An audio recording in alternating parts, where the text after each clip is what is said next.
Magandang araw po. At ako po si Fernando Abet Rodolfo, taga-barangay 275, Zone 25, Parola, San Nicolas, Manila, ng ikatlong distrito ng Maynila.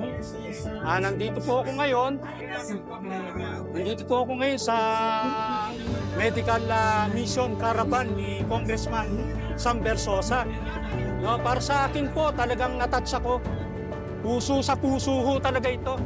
At naramdaman ko ang kanyang pursigido na pagtulong, malasakit sa mga mamamayang Manileño. No, ginagawa niya talaga yung kanyang hatid ay serbisyong garantisado para sa mga Manileño. At nararamdaman ko na siya ang pag-asa naming mga Manileño. Upang nang sa gayon, itong ginagawa niyang medical mission ay pinakapangunahing pangangailangan po namin talaga yan upang magkaroon ng pangangalaga sa kalusugan ng bawat pamilyang Manileño po.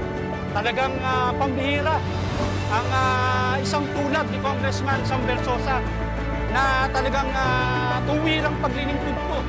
No, kahit po saang sulok ng Pilipinas ay iniikot niya. Talagang grabe. Grabe po bilang representante na kinakatawan niya ang tutukuhin party list.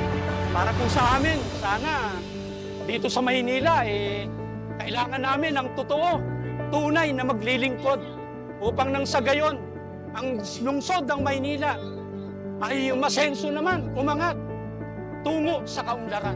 Yan po, maraming salamat. Po sa inyo, bumabangon ako araw-araw. Dahil hindi kami napapagod sa iyo, Mayor, para sa iyo to! kung hindi ka napapagod, hindi rin ako mapapagod para sa inyo. Mahal ko ang Sampaloc, mahal ko ang Maynila, mahal ko ang mga lola't lola natin, kaya po ako nandito. Narinig ko ang mga panawagan ninyo, narinig ko yung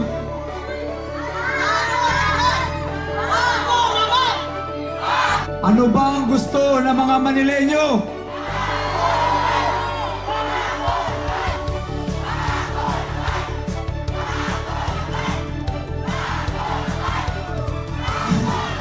Araw-araw, umaga, hapon hanggang gabi, iisa ang sigaw ng Maynila. Ang gusto nila, bago naman!